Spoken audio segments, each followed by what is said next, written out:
கர்த்தருடைய பரிசுத்த நாமத்திற்கு ஸ்தோத்திரம். பரிசுத்த வாரத்தின் 2ஆம் நாள் மற்றும் தபசு காலத்தின் 35ஆம் நாளான இன்று தியானிக்கும்படியாக தெரிந்து கொள்ளப்பட்ட வேத வசனம் பரிசுத்த மத்தேயு எழுதின நற்செய்தி நூல் 21ஆம் அதிகாரம் 13ஆம் வசனம். மத்தேயு 21:13.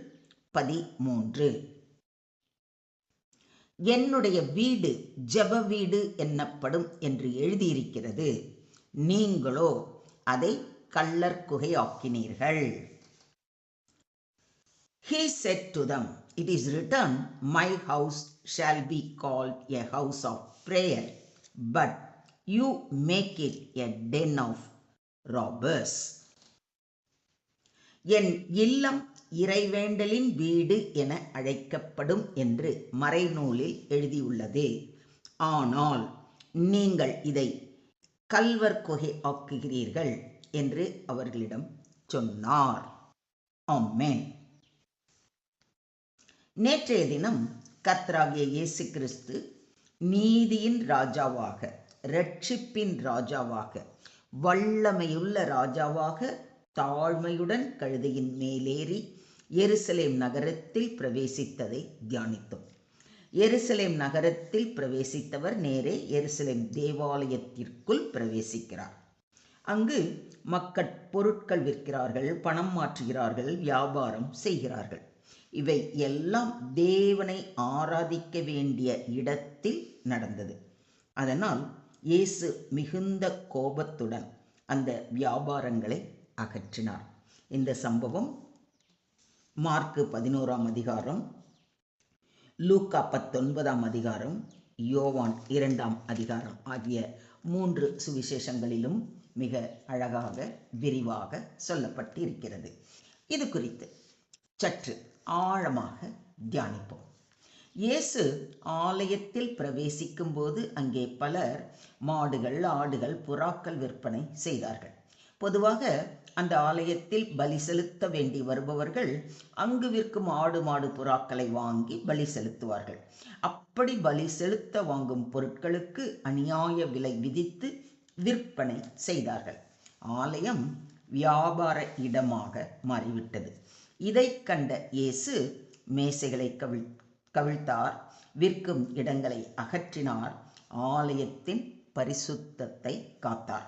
இது இயேசுவின் பரிசுத்த கோபம், ரைட்டியஸ் ஆங்கர் என்று சொல்லப்படுகின்றது.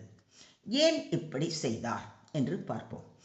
ஆலயம் தேவனுடைய வீடு. ஆலயம் ஜெபிக்கும் இடமாக இருக்க வேண்டும்.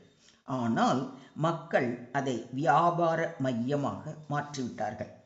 பல வியாபாரிகள் அதிக விலைக்கு பலி மிருகங்களை விற்றனர். இதனால் ஏழை மக்கள் பாதிக்கப்பட்டனர். ஆராதனையின் பரிசுத்தம் கெட்டது. மக்கள் உண்மையான ஆராதனையை விட வெளிப்புற செயல்களில் கவனம் செலுத்தினர். அதனால் இயேசு அவர்களை எல்லாம் கண்டித்து அடித்து விரட்டியதோடு, என்னுடைய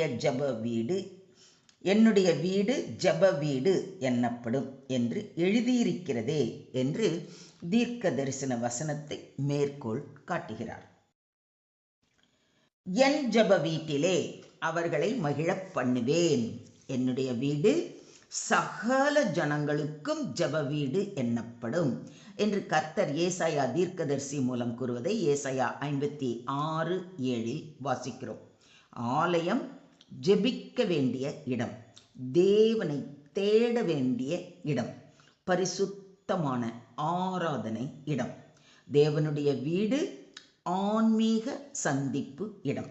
நீங்களோ கள்ளர் குகையாக்கினீர்கள் என்று கூறுவதை கவனியுங்கள். இயேசு இங்கு மற்றொரு தீர்க்க தரிசன வசனத்தையும் குறிப்பிடுகிறார். என் நாமம் தரிக்கப்பட்ட இந்த ஆலயம் உங்கள் பார்வைக்கு கள்ளர் குகையாயிற்றோ என்று கர்த்தர் கூறுவதை எரேமியா 7:11 வாசிக்கிறோம். இதன் அர்த்தம், ஆலயத்தில் வியாபாரம், லாப நோக்கம், தேவ பயமில்லாத செயல்கள். இதனால் பரிசுத்தமான இடம் பாவத்தால் கெடுகிறது.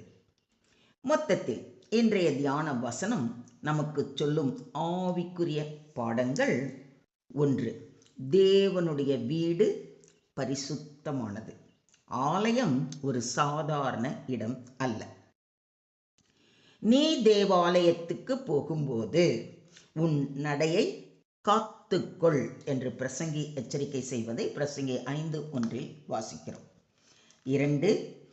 ஜெபம் தேவனுடைய வீட்டின் மையம்.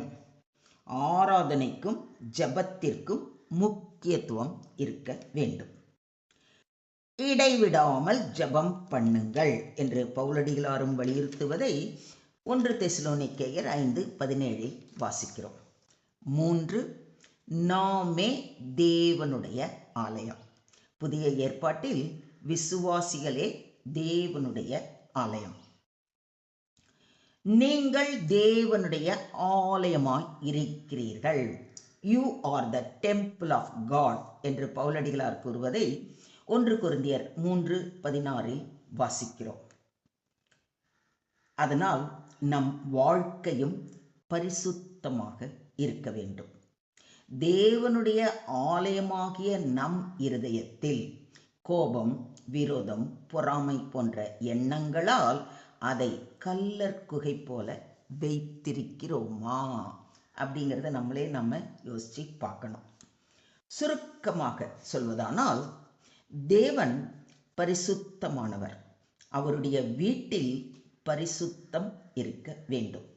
இயேசு ஆலயத்தை சுத்தம் செய்தது மக்கள் மனம் திரும்ப வேண்டும் என்பதற்கான அழைப்பு. நம்முடைய இருதயம் தேவனுடைய ஆலயம். அதனால் பாவம், பொய், பேராசை, கபடம் இவைகளை இயேசு நம்முடைய உள்ளத்திலிருந்து சுத்தம் செய்ய விரும்புகிறார். இந்த பரிசுத்த வாரத்தில் நம்மை நாமே கேட்க வேண்டிய கேள்விகள்: என் இருதயம் தேவனுடைய ஆலயமாக இருக்கிறதா? ஜெப வாழ்க்கை சுத்தமாக இருக்கிறதா?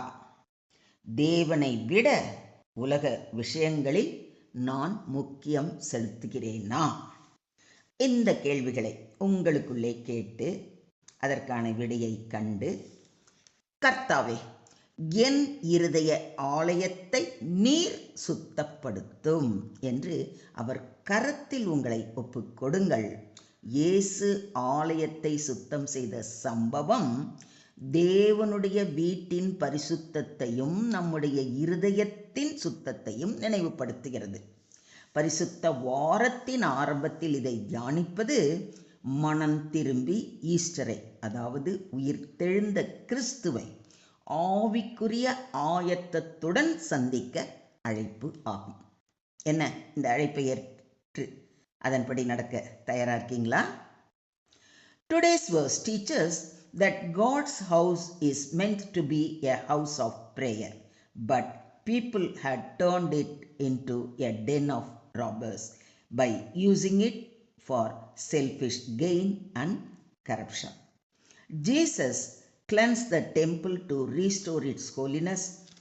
This reminds believers that God's house must be a place of prayer and worship.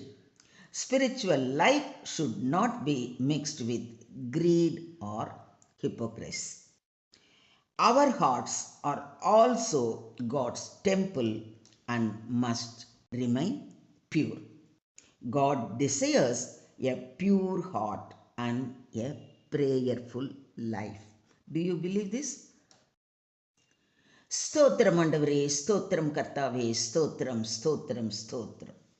கர்த்தாவே, உம்முடைய வீடு ஜெப வீடு என்பதை தெளிவாக புரிந்து கொள்ள வைத்த கிருபைக்காக கொடான கொடி நன்றிகளை ஏறெடுக்கிறோம் அப்பா. எங்கள் இருதயங்களும் உமக்கான பரிசுத்த ஆலயமாக இருக்க கிருபை செய்ய வேண்டுகிறோம். எங்கள் வாழ்க்கையில் இருக்கும் பாவம், பேராசை, உலக ஆசைகள், வெறுப்பு, கோபம் ஆகியவற்றை நீக்கி உம்மை தேடும் ஜெப வாழ்க்கையை எங்களுக்கு தாரும். எங்கள் இருதயம் உமக்கு பிரியமான ஆலயமாக இருக்க வேண்டி எங்களை முற்றிலும் முற்றிலுமாக தாழ்த்தி உம்முடைய கரங்களிலே ஒப்பு கொடுக்கிறோம். நீங்க பொறுப்பெடுத்துக்கோங்க, நீங்க வழி நடத்துங்க. சகல துதி கன மகிமை யாவையும் ஒருவருக்கே செலுத்துகிறோம். மீட்பர் இயேசுவின் மூலம் ஜெபம் கேளும் எங்கள் ஜீவனுள்ள தகப்பனே. ஆமென்.